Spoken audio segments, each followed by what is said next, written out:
ফিজাস রান্নাঘরে সকলকে স্বাগত জানাই। আজকে দেখাবো একটা নতুন ধরনের আলুর নান রুটি।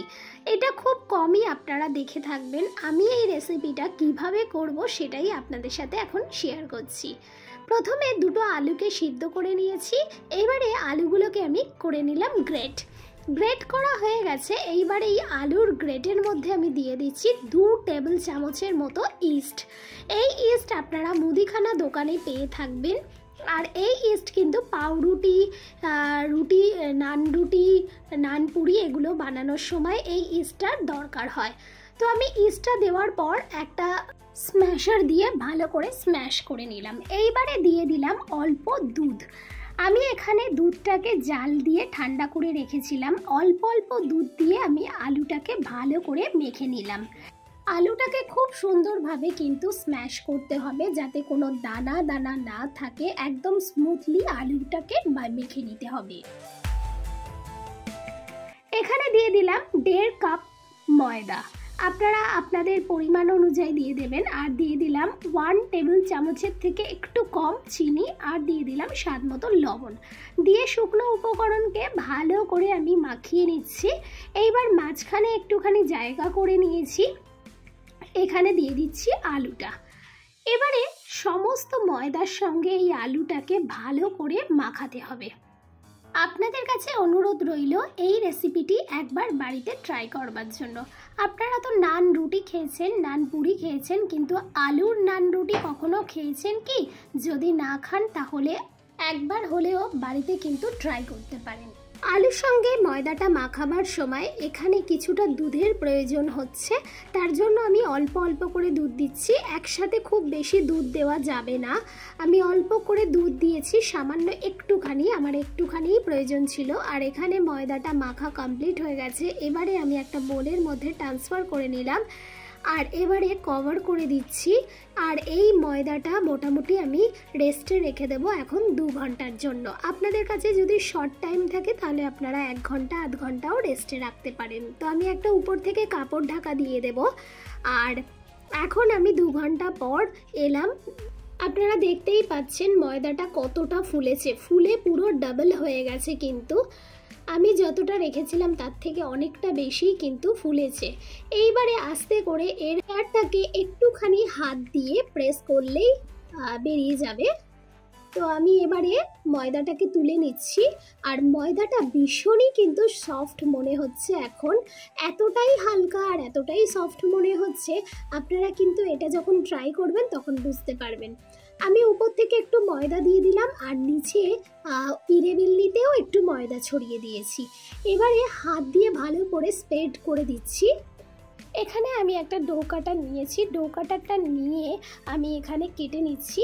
এখানে আমি রুটির থেকে একটু বড় সাইজের লেচিগুলো কেটে নেব।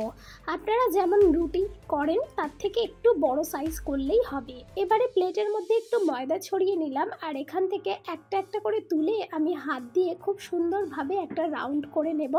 যেমন লেচি, রুটি বা পরোটার হয় তেমনভাবে করে নিচ্ছি।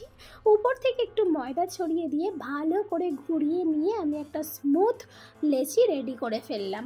আর এই লেচিগুলো কিন্তু ভীষণই সফট হবে, এটা নিয়ে ঘাবড়াবার কোনো দরকার নেই। আর এখানে এক এক করে এবার আমি সমস্ত লেচিগুলো রেখে দিচ্ছি। এইবার এই ডোগুলোকে আমি মোটামুটি 10 মিনিটের জন্য একটা কাপড় দিয়ে ঢাকা দিয়ে রেখে দেব। একটুখানি রেস্টে রাখলে এই ডোগুলো কিন্তু আরও বেড়ে যাবে।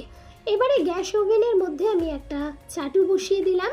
আর দেখতেই পাচ্ছেন আগের তুলনায় কিন্তু ডোগুলো অনেকটাই বেড়ে গেছে।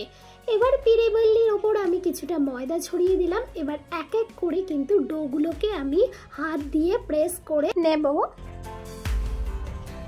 তো হাত দিয়ে আমি যতটা পেরেছি প্রেস করে নিয়েছি। এবারে উপর থেকে ময়দা ছড়িয়ে দিয়ে খুব আলতো করে বেলতে হবে। একদম চাপ দেওয়া যাবে না, একদম আলতো হাতে রুটিটাকে বেলে নিতে হবে। আর এই ডোটা ভীষণই সফট হবে, যার জন্য বেলতেও একটু অসুবিধা হয়ে থাকতে পারে। তো এখানে আমি চাটুর মধ্যে দিয়ে দিলাম রুটিটাকে। আর যখন এরকম এক সাইডে এরকম বাবলস উঠবে তখন আমি রুটিটাকে উল্টে দেব। রুটিটা উল্টে দেওয়ার পর একটু হাত দিয়ে দিয়ে আমি ঘুরিয়ে দিলাম। আর এইবারে একটা কাপড়ের সাহায্যে আমি চারিদিকটা চেপে চেপে রুটিটাকে একদম ফুলিয়ে ফেলবো। আপনারা যেভাবে বাড়িতে রুটি করেন একদম সেম প্রসেসে করলেই হবে। আপনারা দেখতেই পাচ্ছেন রুটিটা আমার কেমন ফুলেছে, আর প্রতিটা রুটি কিন্তু এই রকম ফুলবে। আলুর নান রুটি রেসিপিটি আপনাদের কাছে কেমন লাগলো অবশ্যই কিন্তু কমেন্ট করে জানাবেন। আশা করছি আপনাদের ভালো লেগেছে। আর যদি ভালো লেগে থাকে, যারা ইউটিউব থেকে দেখছেন তারা আমার চ্যানেলকে সাবস্ক্রাইব করবেন, আর যারা ফেসবুক পেজ থেকে দেখছেন তারা আমার পেজকে ফলো করবেন।